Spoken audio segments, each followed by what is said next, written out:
Этому песенному жанру больше 5 столетий. Зародившийся благодаря творчеству странствующих поэтов-певцов в средние века в Испании, он популярен и сегодня. В Россию вокальный стиль попал во второй половине XVIII века, а начало XIX принято считать золотым веком русского романса. Именно об этом жанре идет речь, и именно им смогли насладиться в минувшие выходные челнинцы, побывав в органном зале на вечере русского романса. Еще до официального начала у входа в органный зал собралась толпа поклонников русского романса. Большинство из них – знатоки и ценители этого песенного жанра. Мы очень любим русские романсы. Просто обожаем. Поэтому никогда не пропускаем случая, чтобы посетить. И особенно нам нравится и этот зал, эта атмосфера. По мере возможности всегда выбираемся. А тем более тут наши поют. А поют действительно наши. Так в этот вечер своим басом челнинцев порадовал заслуженный артист Татарстана Владимир Васильев.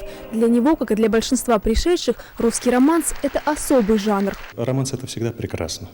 Романс – это тот самый жанр, когда каждый исполнитель может раскрыть и донести самые глубокие чувства.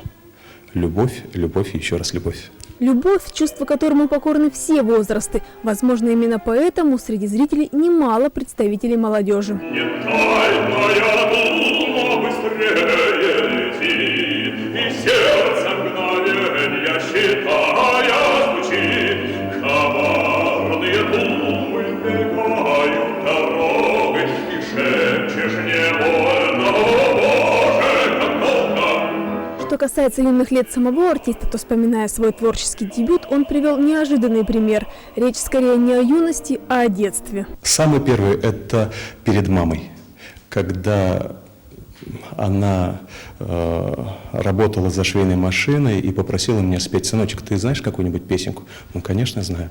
И тогда я спел: «Крутится, вертится шар голубой, крутится, вертится над головой». Помимо голоса заслуженного артиста Владимира Васильева, в этот субботний вечер поклонники музыки смогли насладиться звуками скрипки, виолончели, фортепиано, ну и, конечно, неповторимым сопрано Людмилы Филипповой.